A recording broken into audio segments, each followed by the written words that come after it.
but the mind is willing. Setting my feet lest I be slipping. Wanna be free, wanna be free. I was up for the task that he handed. Promised he wouldn't regret it. I'm holding it down to the casket. I'm holding it down like a bandit. I'm African and ain't nobody with my sort of vision. Everything that kills me makes me feel alive. Well, it was just a dream, just a moment ago. Cause I was up so high, looking down at the sky. Don't let me fall. Chosen people hate what the world seeks and seeks what the world avoids. These are beautiful words from Ignatius Loyola. Most movies aren't symbolic. They're simply for entertainment or consumption purposes only. I like to focus on the ones that are symbolic. This movie is one that has a hidden meaning that most people would miss, even if it sticks to the tried and true conflict to resolution storyline. I will, of course, be sticking to my movie analysis mantra, and after the synopsis of this movie, I will point out the symbolism. These are my intentions, and I don't want this to be a long video, so let's go ahead and start. Before the movie starts, we get a title card that defines the meaning of the word Nirmata. It's a noun, 1. Nepalese for the creator, the mysterious unknown architect of advanced AI. 2. A being worshipped by artificial intelligence as their creator, savior, God. Then the movie starts with a commercial called Tomorrow Today. This commercial is advertising artificial intelligence, its advancements, like being civil servants to humanity, and how the newest generation of robots come with human faces. This advertisement reminds me so much of the iRobot advertisement in the beginning of that movie. But anyways, the commercial is abruptly ended with a massive explosion in the city of Los Angeles, California. This scene is followed by a meeting with the news and government officials 10 years later addressing the explosion. Yet the republics of New Asia do not share our concern and continue to develop AI, embracing them as equals. And make no mistake, we're not at war with the people of New Asia, but the AI they harbor. This is a fight for our very existence. For as long as AI is a threat, we will never stop hunting them. Which explains the next scene of special agents coming out of the water as they walk quietly on shore.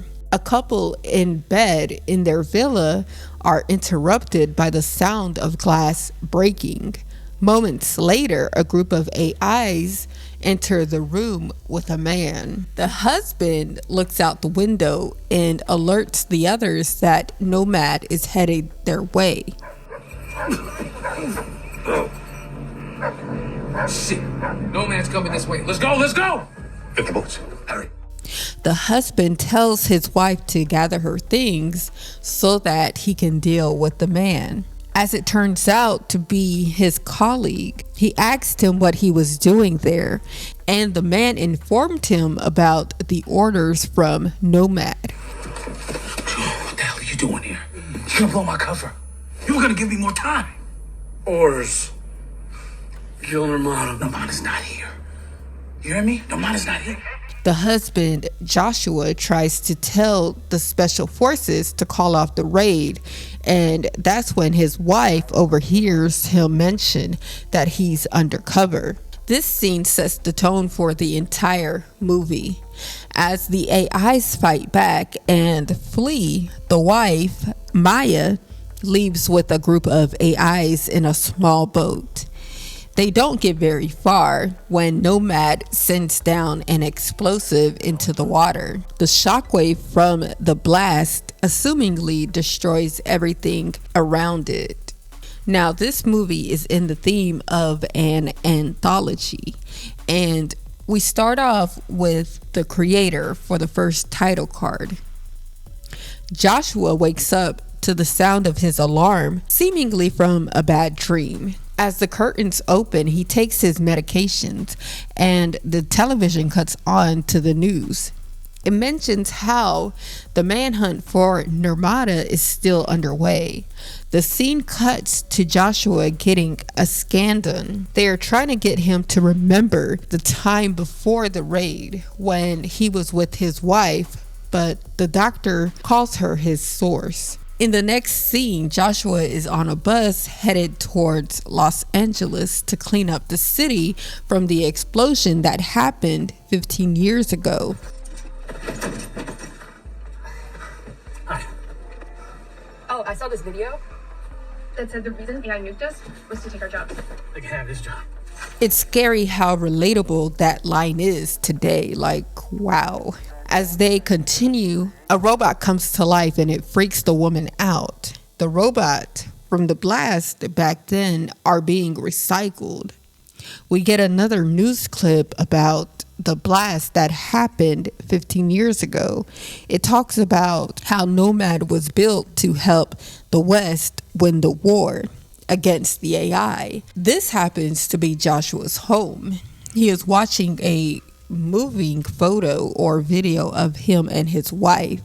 This gives him the flashback of her fixing a prosthetic arm to his shoulder. She asked him how he lost his arm, and he tells her it was the result of the nuclear blast in Los Angeles. This was the moment they first met. He tells her he lost his brother and parents on that day. This is the first time we see that he is starting to grieve the possibility of her actually dying on the night of the raid. His moment of reminiscing is cut short when the general and colonel come to offer him to rejoin the mission to find Nirmata and destroy the weapon. Initially, he declines, but they tempt him with the hope of his wife still being alive by showing him a video hologram of her somewhere in a facility close to their old home off the shore of New Asia. As it turns out, that the reason why they want him to become a special agent again is because he knows the ins and outs of that facility. And they know this is the only way to get him to agree to rejoin. And apparently he does, because now they are on their way to New Asia. While they ride on the aircraft, the colonel tells him a story about her son being unalived by the AI he fell in love with. I'm assuming this is the reason why she has a hatred for the AIs. They make it inside the facility. But, of course, they are met with opposition, and the police were called, forcing the remaining agents to eventually leave Joshua all alone. The sealed door mysteriously opens up and Joshua enters. He calls out for Maya, but it's not her. It's a simulant child sitting in a large chair watching television. A woman comes out and he gets pew-pewed in his bulletproof vest. She opens the lab up to the outside world and tells the simulant child to go find Nirmata. When the child gets outside, you can tell she's taking in all of the beauty of the nocturnal creatures around her, all the sounds they make, and the farm animals nearby. Even though there is a lot of chaos and death happening around her, you can tell this is her first time outside of the lab or the facility. Joshua makes his way outside of the lab and he is calling out for Maya, but of course she's not there. The Nomad strike creates another deja vu moment, and the shockwave of the blast knocks Joshua out. And the scene cuts to black. Another title card shows the words, "The Child." The next day, Joshua wakes up and the simulant child is still standing over him. He hears a radio nearby and calls out for anyone to respond. He carries Shipley to a nearby home on the farm, and the colonel calls out to Shipley on the radio. When Joshua responds, he tells her that he can't get to her because of Shipley's condition, so she orders him to unalive the weapon right then and there. Their call is interrupted as the colonel is surrounded by the AI police force. What's up, Jay, at the office? Joshua's attempt of ending the weapon is interrupted by a local farmer. Unfortunately for him, the translator nearby allowed Joshua to understand what he was saying to the child. He used that opportunity to pew-pew the farmer or robot. And can I rant, or should I say, can I rag on how these robots the way they fall out and die is so funny, like so unrealistic. But anyways, Joshua puts Shipley into a car that is in the barn, and he tries to get the simulant child into the car, but she ain't going, at least not yet. Right when Joshua stepped out of the car, the AI police force starts lighting up the barn. In the midst of the chaos, Joshua gets the simulant child into the car. The police throws an explosive into the barn, and the dog takes it back outside to the police. The simulant starts the car for him, and they take off down the road. The car dies, and Shipley becomes conscious again and orders Joshua to take him back to base. He reassures him by telling him that he has a friend who can help them. After Shipley sees the simulant child, he takes his last breath. That's when a family caravan pulls up, and the simulant child gets her new name, Alfie. If they ask, pretend that you're human, all right? Pretend like you're a real person, okay? All right, what do they call you? What's your name? What's your name, little Sam? What do they call you? What do you like? Candy. Hell no, pick something else. But I like candy. Well, candy's occupied. We got full residency in Las Vegas, all right? So pick something else you like. Alpha Omega. I'm gonna call you Alpha, all right? That's your new name. Your new name's Alpha, you understand? Now hold that thought of Alpha Omega, because I'm going to come back to that later on in this video. The man gets out of the caravan and asks them if they needed help. Joshua tells him that they need to get to the city. Meanwhile, the colonel and her underling are tracking Shipley. They find his body in the truck Joshua and Alfie abandoned moments ago. They download the remaining consciousness that Shipley's brain had left, and he tells them that Joshua said he had a friend in the city. By the time Joshua and Alfie get to the city limits, the police there are already on high alert. An officer that is checking the caravan that they are riding in tells Alfie to take her hat off, but instead she turns off all the lights and electricity in the area. Joshua tells her to drive the car out of there. The police open fire on the caravan as they get away. Cutting to Colonel Howell and her sidekick driving in the AI police van they hijacked earlier. They are listening to the police radio to pick up hints about Joshua and Alfie's whereabouts. When they hear about them being in Leland, they make a U-turn and head in that direction. Joshua and Alfie end up in the city of Alfie's drawing from the farmhouse earlier. He begs her to tell him where his wife is, but that conversation gets nowhere. They board a bus to Leland City, where Joshua claims to have a friend who will get the location of his wife's whereabouts out of Alfie one way or another. On their way there, Alfie asked him about how Joshua was created and if he will go to heaven.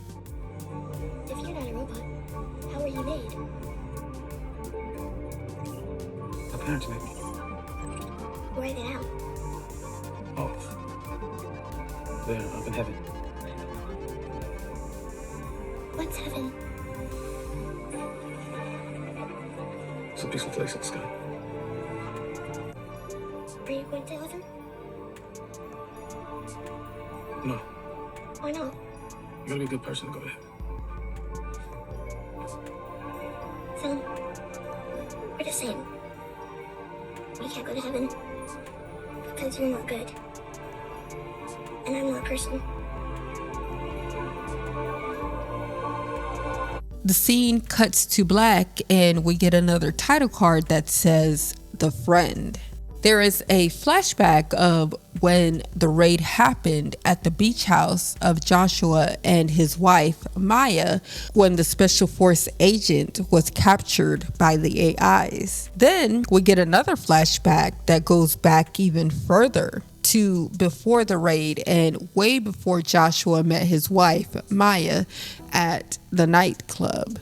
The special agent tells Joshua all about Maya and how their intelligence believes that her father is Nirmata. Joshua and Alfie are walking through Lilat City with their wanted photos plastered everywhere. A man spots them and he alerts the AI authorities. They make it to an AI printing shop where his friend Drew works.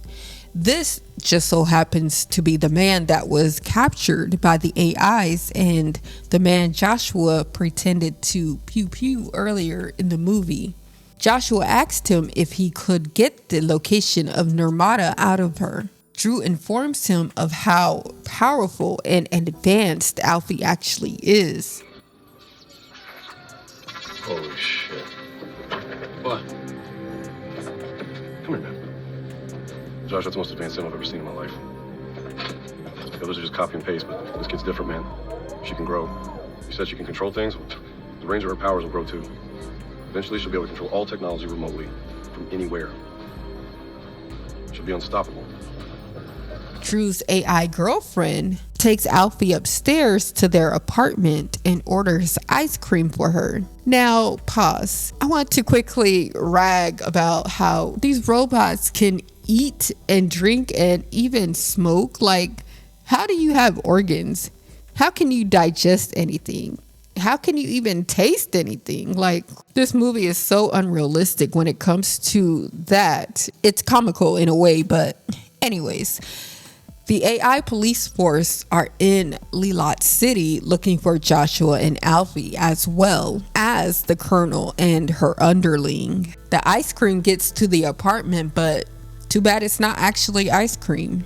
The AI police enter the apartment and surround Alfie. The simulant in charge offers her to go with them, but she doesn't respond. Joshua pops out of nowhere and is pew-pewing the RoboCops. More police show up and Joshua is surrounded. Alfie does her thug dizzle. I don't know what to really call it, but all of the RoboCops fall down and Joshua gathers up Alfie and tells Drew that they have to go. The colonel makes it to the apartment after everything went down and they pack up the AI girlfriend and she calls for the cavalry. Check the rear.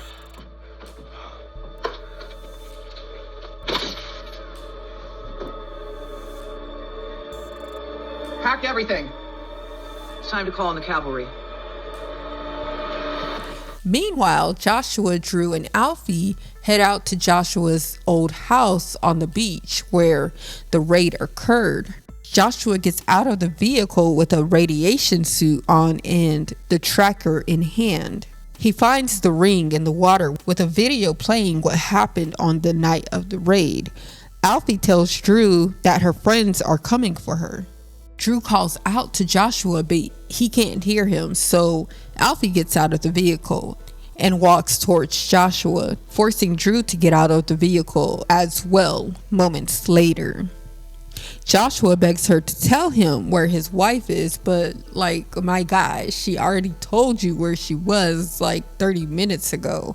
Before Drew could get to them, he gets pew-pewed by the aircraft. We see the aircrafts land and Joshua and Alfie retreat into Joshua's old house. Drew tells him who Nirmata actually is before he takes his last breath. It's okay, Drew. I'm here. I'm here. I'm sorry. It's okay. I wanted to tell you. You wouldn't let me. The night we attacked, we learned Nirmata. It wasn't her father. It's her. It's her. Maya. Where's Nirmala? Maya. No, wait, Drew. Wait, Drew.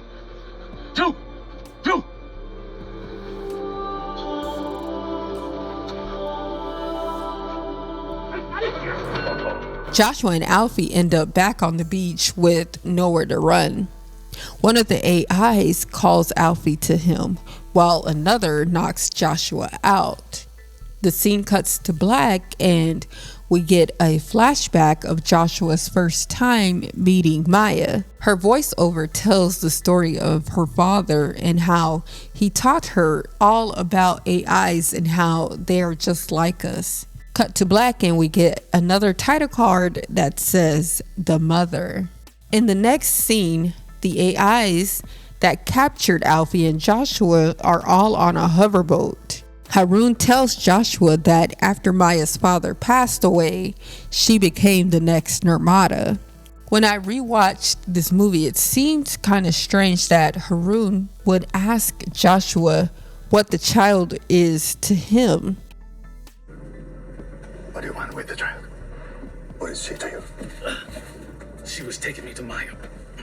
Especially since he already knows the answer and he already knows why and how Maya created Alfie. But I guess in his defense, he thought he would get a deeper answer out of Joshua by withholding information like that from him. I don't know. Alfie goes down to Joshua's makeshift prison on the hoverboat with teary eyes to speak to Joshua.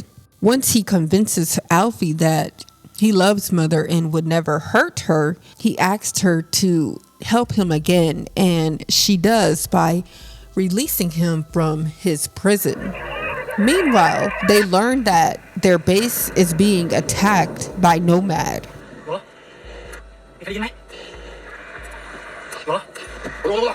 So they go there to see the casualties that have happened while they were on the hoverboat.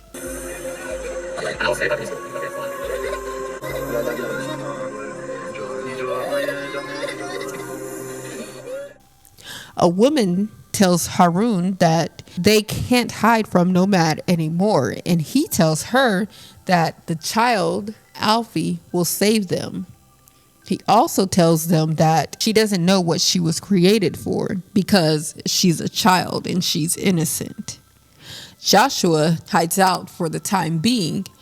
As night falls, a robot tells the children a story about why the AIs were created and how their savior will come to free them so that their two species, humans and AIs, will live happily together.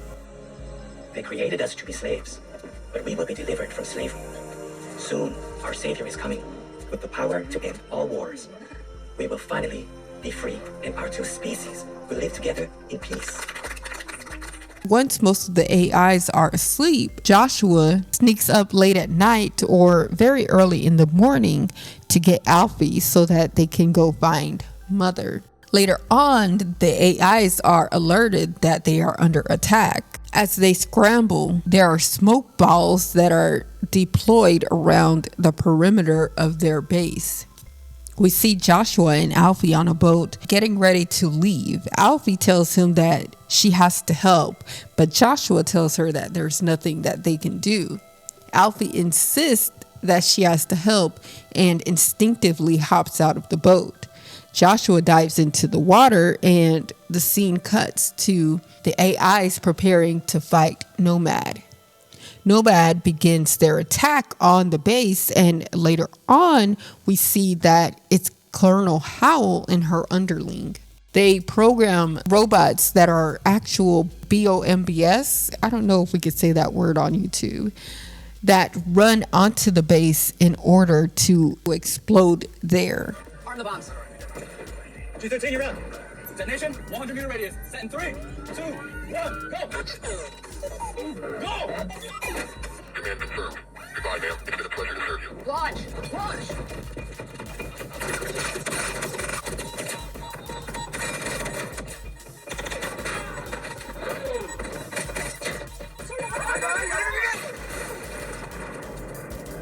E14, launch. E14 Team ready. Go. Go.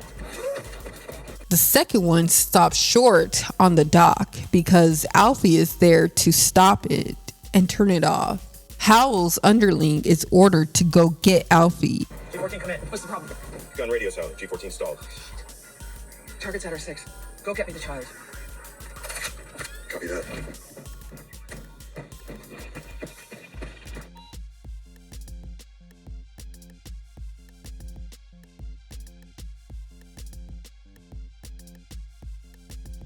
He ends up pew-pewing her. Joshua intervenes and he unalives the underling by pew-pewing him. The robotic BOMB turns back on since Alfie is unconscious. Joshua scoops her up and runs away from it, and then it explodes on the dock.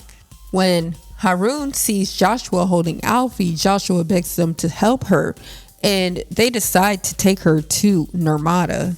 The fighting continues while Alfie is whisked away. The base is eventually destroyed by a nuke. Later on that night, we see the woman who was fighting in the battle on the dock is in pieces. We see Colonel Howell speaking to her in New Asian, and she is asking where Haran is. The AI thinks that she is talking to a fellow New Asian, and she tells her where they are headed. Once Howell gets the information she needs, she pew-pews the AI in her face. As the sun gets ready to rise, we see that Haran, Joshua, and Alfie are on the hoverboat going to where Nirmata is. He told him how Alfie has a copied version of their child's consciousness and the love Maya has for Joshua inside of her. There will never be another like her. Her mother completed her in secret when you were together, just weeks before the night of the attack. She could have made her to hate mankind. Perhaps she should have, but Maya put a love for you into the child. She made a new kind of life from the scan of a human embryo. A copy of your child. Like it or not, Joshua, you are part of us now.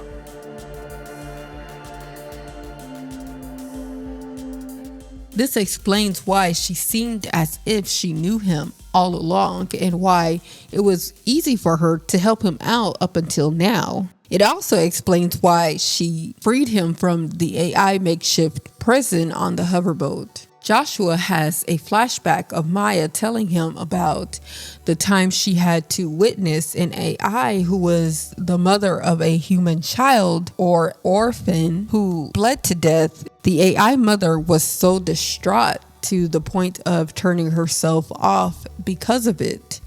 The AI monks take Alfie to Nirmata while Joshua waited and reflected and then has his own epiphanies about AIs. She loved me. We were going to be a family. Oh, yeah, because you know all things, right? What's the name of our kid then? We both had our secrets, but we're going to raise a child. And I am her, and she is me. We're all connected. Later on, a monk tells him that she is ready to see him. He also tells Joshua that Dang Dang means heaven. Joshua walks into the temple when he is met by another AI monk and the sight of Maya on life support. It turns out that she lost the baby the night of the raid when nomads set down their strike. Harun brought her to the temple and she's been this way ever since. How long has she been like this? 5 years since the night of the attack, when she lost her human child. Harun brought her here. We hoped she would awaken, but she is stranded. She cannot return. She cannot depart. Death will bring her rebirth. Then why haven't you? It is impossible. We simulants cannot harm Nirmata.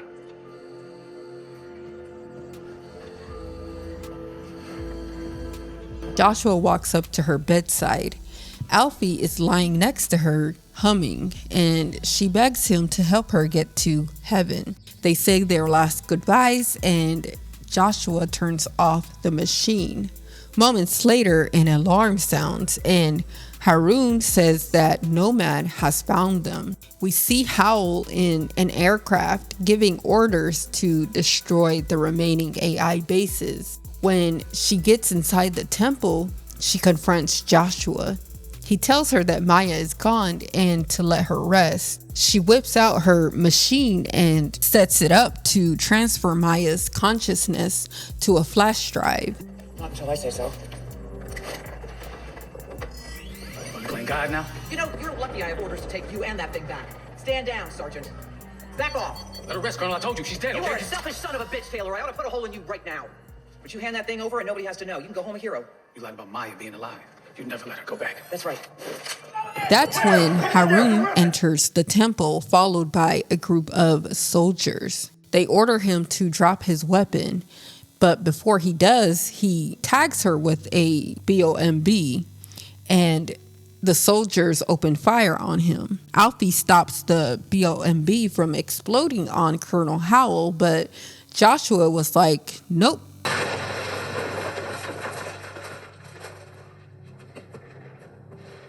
Haroon gets up and tells Joshua to get Alfie up to Nomad so that she can destroy it. Before they leave, Joshua takes the flash drive that has Maya's consciousness on it and he tries to escape with Alfie. A soldier convinces Joshua to come with them because Nomad is about to strike. This was a ruse to separate him from Alfie. While they are in the American base facility, they asked Joshua to be the one to shut her off since he's the only human she trusts.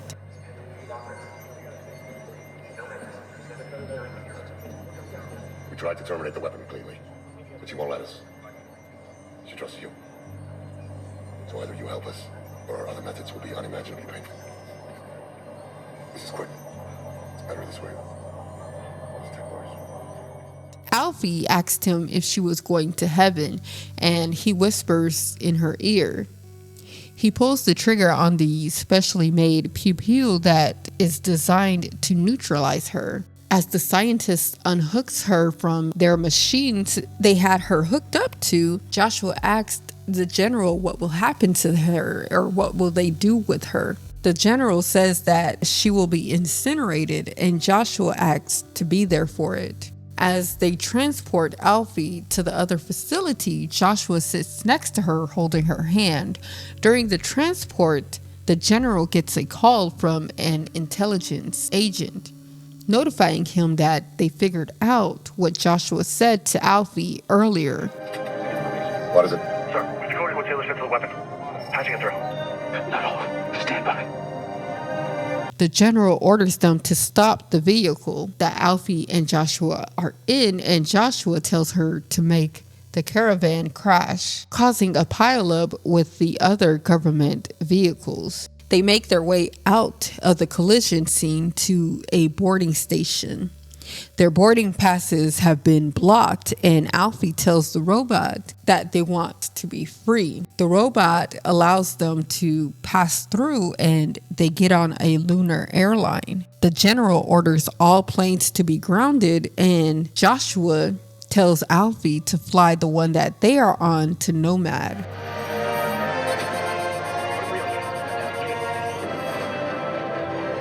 What's going on? Sir, we lost contact. Like, oh, it's going to change course.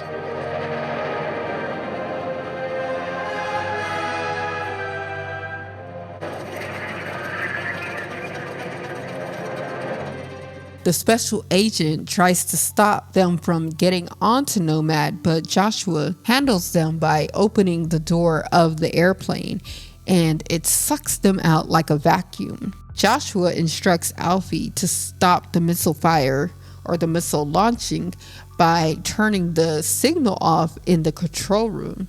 While she's doing that, Joshua sets up an explosive that will blow up Nomad.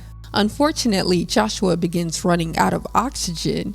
On her way back to the escape shuttle, she gets distracted when she sees an AI version of Maya.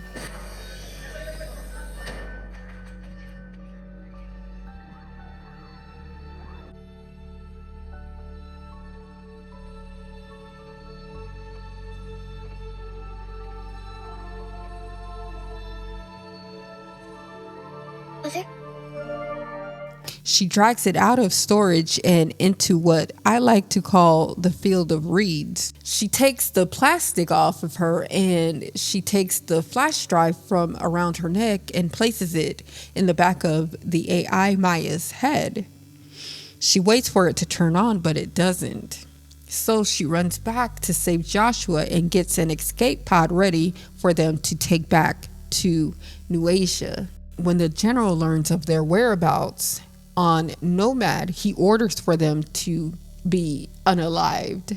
A big robot with lots of arms comes to life and grabs Alfie by the foot.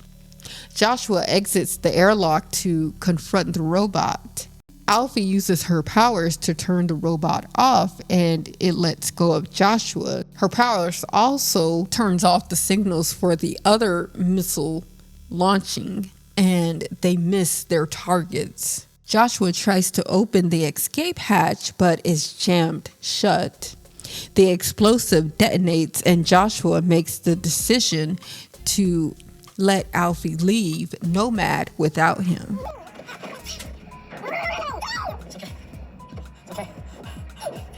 I'm going to heaven.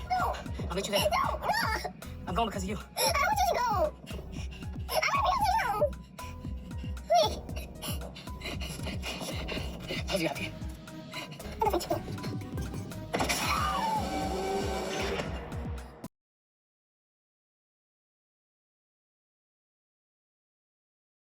As she descends back to Earth, he walks into the field of reeds as Nomad is crumbling around him.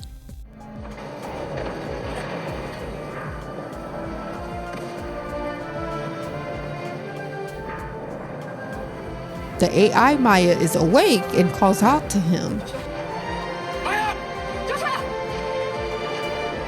They embrace and Nomad blows up and crumbles to the ground.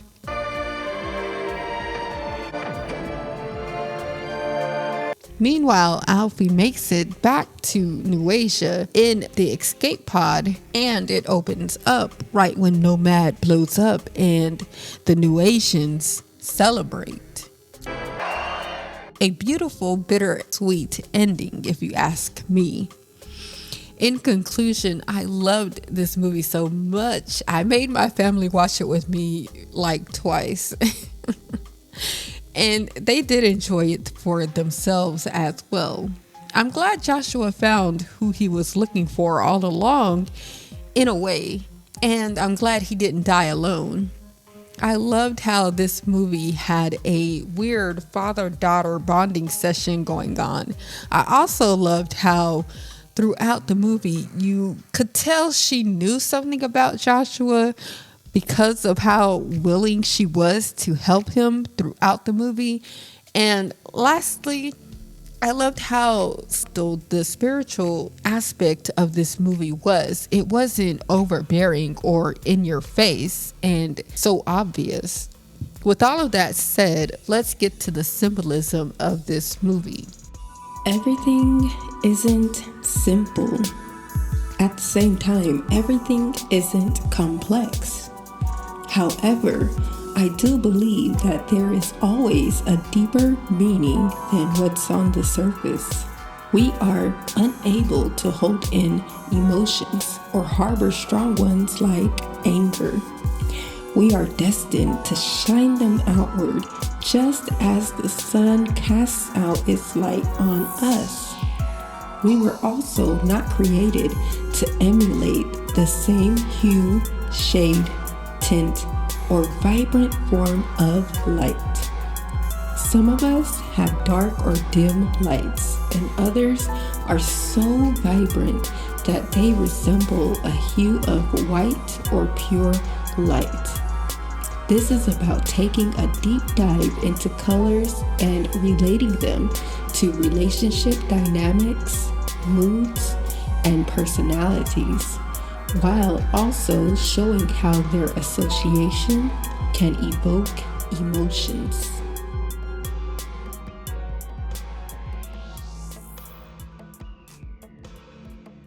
Colors. Ayo. Can you tell me what the color orange symbolizes in Asian culture? In Asian cultures, particularly in China and Southeast Asia, the color orange symbolizes wealth, good fortune, and prosperity, frequently represented by mandarin oranges during the Lunar New Year. It conveys warmth, joy, and high energy, while in Buddhism and Hinduism, orange, saffron, symbolizes sacredness, enlightenment, and spiritual transformation. Key symbolism of orange in Asia: prosperity and luck, China, Southeast Asia. Mandarin oranges and tangerines are gifted during the Lunar New Year because their bright color resembles gold, and their name sounds similar to words for luck and wealth. Spirituality and enlightenment, Buddhism, Hinduism. Orange or saffron robes worn by monks represent the highest state of illumination, fire, and a quest for knowledge, vitality, and joy. Cultural context: orange is viewed as a positive, energetic color associated with good fortune, often used in decorations to represent abundance, transformation. Confucianism: it is considered a color of transformation. Orange is considered a perfect balance between the perfection of yellow and the power of red, making it a very positive and auspicious color in many Eastern traditions. Again, in Asian culture, the color orange often symbolizes happiness, warmth, and energy. Specifically, in Chinese culture, orange is associated with good luck, prosperity, and transformation. It is considered a vibrant and auspicious color that can bring positivity and vitality. In other Asian cultures, such as Japanese and Indian traditions, orange also holds significant meaning. For example, in Hinduism and Buddhism, saffron or orange robes are worn by monks, symbolizing renunciation, spiritual enlightenment, and humility. Overall, orange is generally seen as an uplifting and spiritually meaningful color across many Asian societies. Numbers. Number 19. The number 19 frequently symbolizes new beginnings, self-confidence, and spiritual enlightenment, acting as a wake-up call for personal growth. It is often associated with the completion of a cycle and the start of a new phase. In various contexts, it represents divine guidance, faith, and a number of man in certain mystical traditions. Key symbolism of 19. New beginnings and completion. It often represents the end of a long journey and the start of a new one, symbolizing closure, hope, and transition. Spiritual and angelic guidance. It is considered a wake-up call from guardian angels, encouraging self-confidence and spiritual enlightenment. Biblical significance. In the Bible, 19 is linked to faith, patience, and divine order. It is associated with the 19 heroes of faith in Hebrews 11. Numerical components. It combines the energies of 1, new beginnings, leadership, and 9, completion and humanitarianism. Historical and mystical context. It is sometimes associated with the 19 years Metonic cycle in astrology. In some traditions, it is linked to the red heifer ritual, symbolizing purification. Islamic symbolisms. The number 19 is prominent in the Quran, often cited as a fitna, test or trial, and associated with a numerical code structure. In some interpretations, it represents the union of human effort with divine grace or a number of man.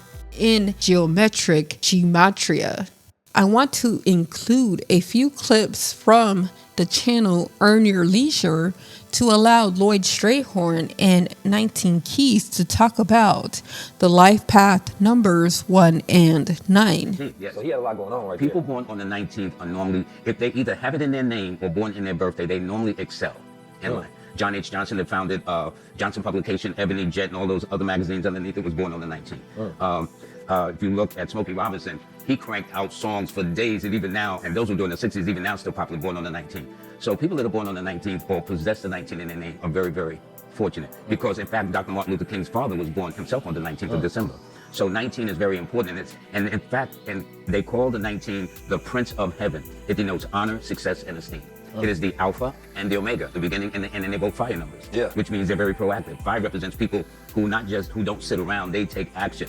I hear what you're saying, brother, but what you gonna do? Right. There's a big difference. Yeah, that's a fact. Yeah, we like execution. You know, I took on the number 19 first, you know, and I didn't know that the journey would become so deep after taking on this number. But it first came from Masterful Art of Muhammad. And he had a quote that he said there's 17 million original people and there's 2 million Indians. And he said that represents the 19 million rusty locks, right? And those 19 million rusty locks can be unlocked by 19 million well-oiled keys, right? And that was a representation of the bandhas, or, a representation of knowledge or enlightenment or truth, right? That can enlighten the people, right? And awaken them to where they can never be oppressed again into that mind of God, right? So my journey is actively enlightening people. But that makes sense to me, because if I took your month, your day, and your year of birth, it factors out to a number 1. So your destiny number is a 1. So if people are not familiar with numerology terms, I put it in a way where it kind of makes common sense. It tells me symbolically you are in the first grade in the school of life. And people who have a 1 destiny are your pioneers, your innovators. They go where no person has gone before. And in fact, the year you were born in adds up to 19. Were you aware of that? Where you gematria. Yes. Yeah, it comes out to a 19 as well. So that 19 is it's in there. Yes, it means the beginning and the end. You know what I'm saying? It's the alpha and the omega. So, and as I tell people, if they don't want to hear the truth, they shouldn't talk to a number 1 or a number 9. So when you compose both those numbers, and the person that really personified that was Malcolm X. And he said, I don't care what it cost me my life. That's a fact. That's a fact. And he lived his stuff. Okay? That number 19 represents truth. Represents all truth. Not Yes, just it truth, does. Right? Yes, it so does. that 1, I always get that breakdown. That 1 is a representation of, of course, the beginning, and then the 9 is a representation of the end, because all energy of the numbers exists between 1 through 9. There's no stronger pair that you can put between a 1 to multiply it than a 9, right? And so I look at the numbers as all 1. So a 2 is just 2 1s, a 3 is just 3 1s, a 4 is 4 1s. So one thing I always tell people is, it's not about who's number 1, because we're all 1s. Right, if you think about it like just that. of different frequencies, right? But when you're talking about all truth, right? We're talking about everything that exists between that 1 through 9 is all there. So even your knowledge, your belief, your system all exists between that 1 through 9 system. And nothing exists outside of it, because once you add it up, it recycles itself back down to a 1, and all that knowledge exists there. So for me, that number 19 represents cosmic order. It represents life and death. It represents male and female, right? It represents as above, so below, right? Within and so without. All of that is a representation of the number 19. Because it represents completion. Because if a person says, well, what about 10? Well, 1 plus 0 is back to 1.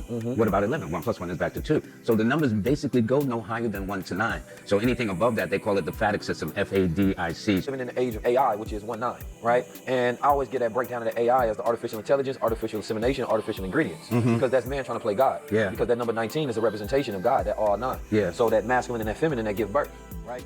According to them, the number 1 life path represents people that have a life path as a number 1. Which you do in your What case. does that represent? It means people who are your pioneers, people who are your innovators, people who deal with the first principle. You be the first person to do this, and although it was never your intention. So for example, you may have been the youngest of your brothers and sisters, but the first to leave home, the first to go to school, the first to finish school, but there's always going to be something about your life that's going to make you a number 1. Because your destiny number, the month, the day, and the year you're born is a 1. And 1s are your pioneers.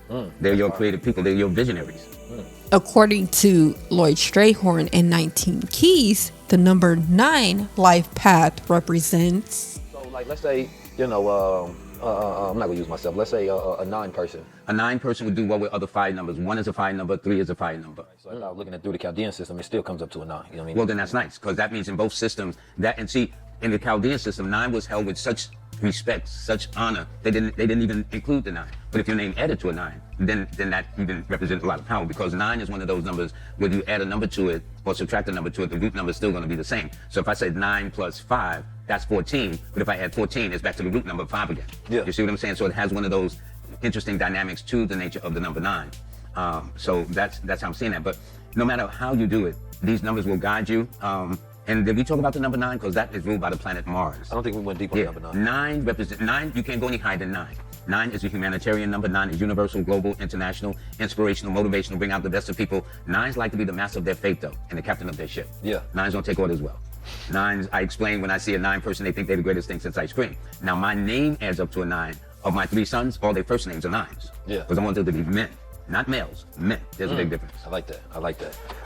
First of all, I want to thank you for being here, man. I think you provided a lot. Thank you very much. Now, on to my next segment, which is the Greek alphabet, Alpha, Omega.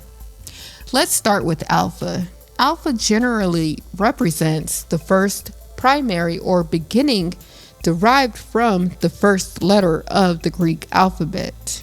It commonly signifies the dominant member of a group, the start of a journey, or in finance, a investment's ability to outperform a market benchmark, often indicating manager skill.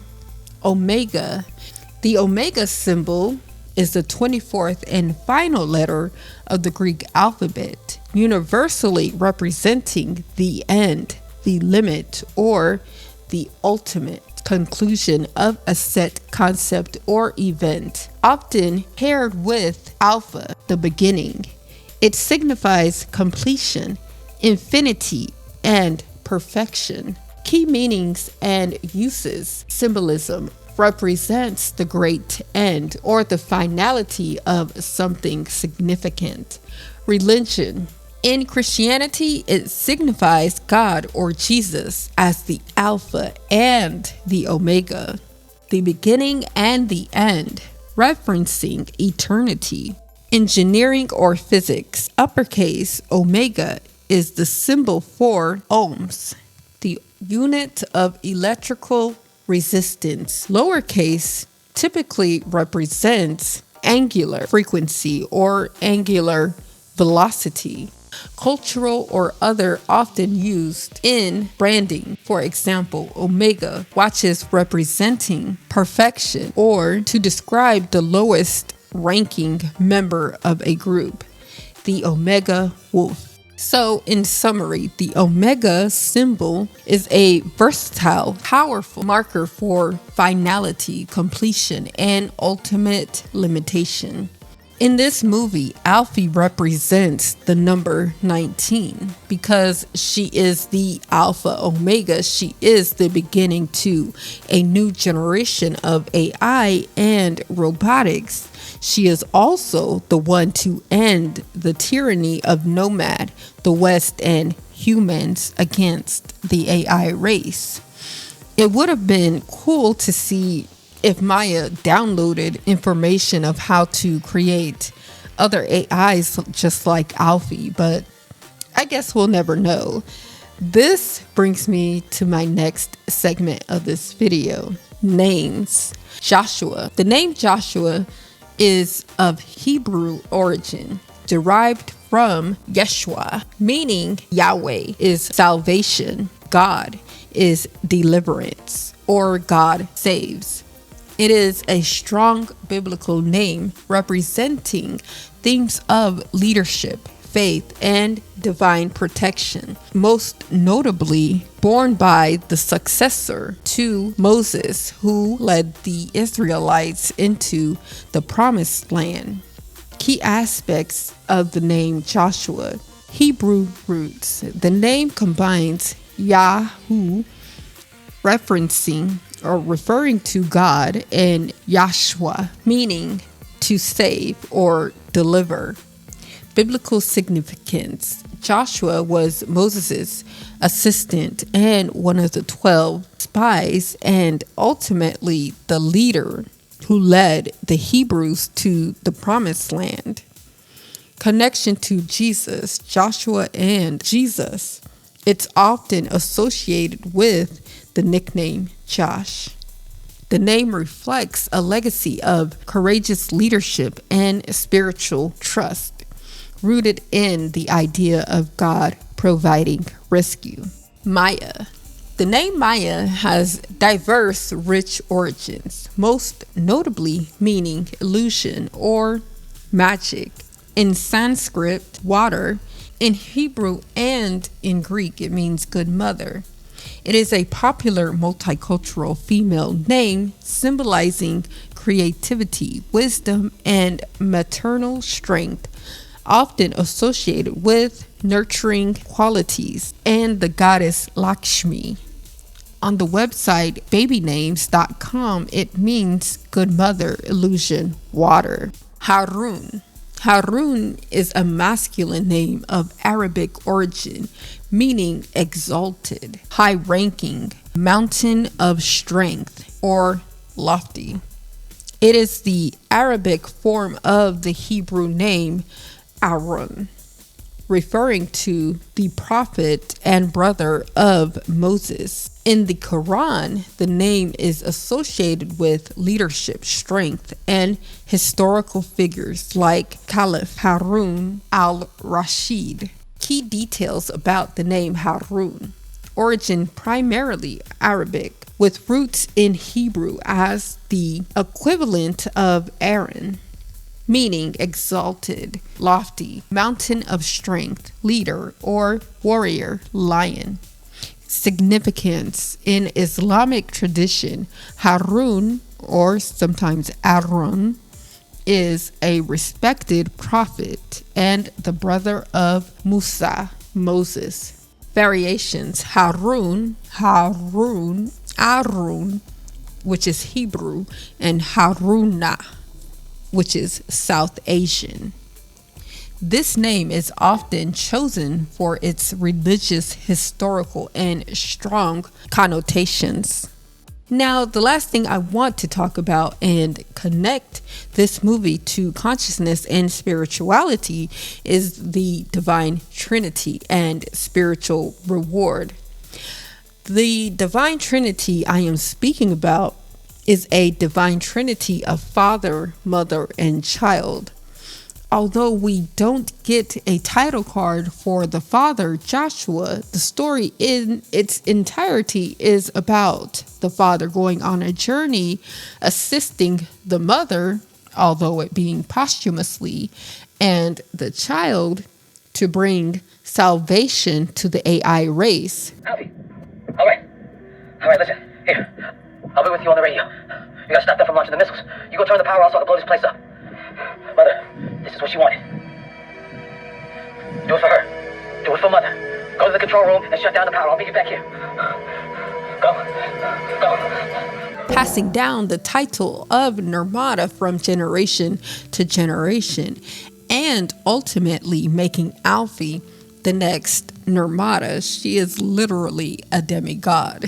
In so many ways, this movie reminds me of my iRobot movie breakdown. I don't want to confuse you or ramble on about it, so I'll just move on to my next point, which is the Field of Reeds reference. Now, this reference was very subtle. When we initially see it, it looks like the astronauts who are just simply planting and cropping in the sky.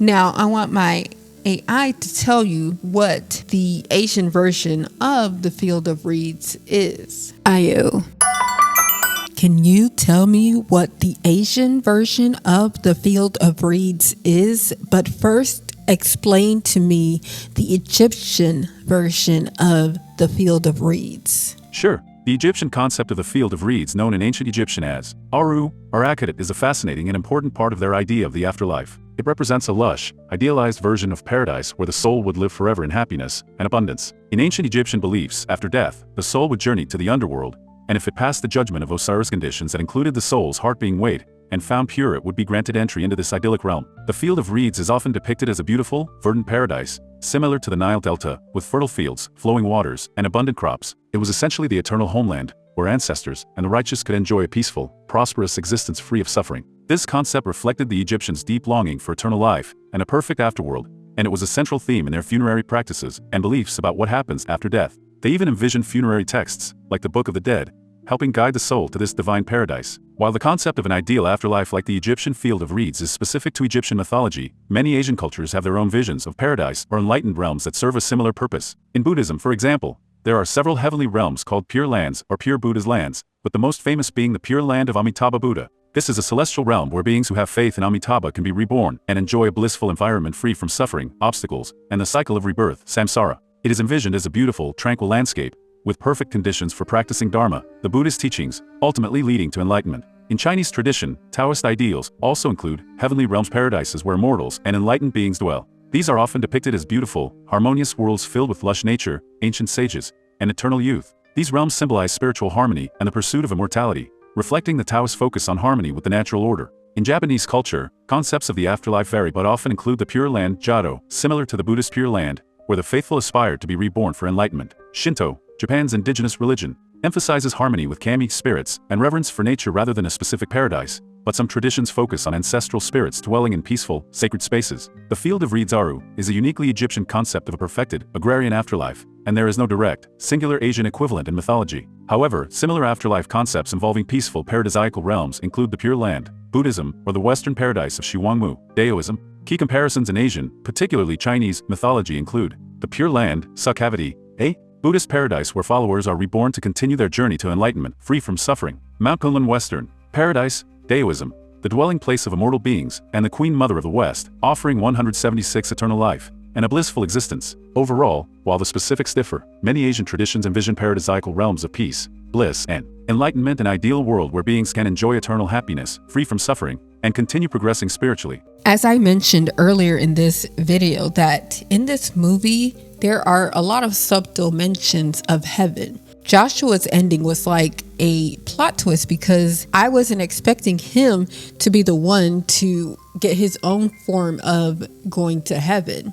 And when the monk said that death will bring her rebirth as a form of foreshadowing to Maya coming back to life in the form of an AI robot, even if she still died with Joshua on Nomad in the end, it was still a form of chef's kiss in regard to spirituality. I really loved that part of this movie. This is where I will leave it for now. Tell me what you think in the comments section down below. If you enjoyed this video, please be sure to subscribe and share this video with anyone you think would be interested in a topic like this. Check out my other movie breakdown videos because I do have a few under my belt by now. If you want to follow me on social media, my handle is Mettle Heart on everything. No spaces, no dashes, no commas, no periods, no nothing. Just Mettle Heart. I will catch you all in the next video, but until then, put a shield on it and peace and love. Bye everyone.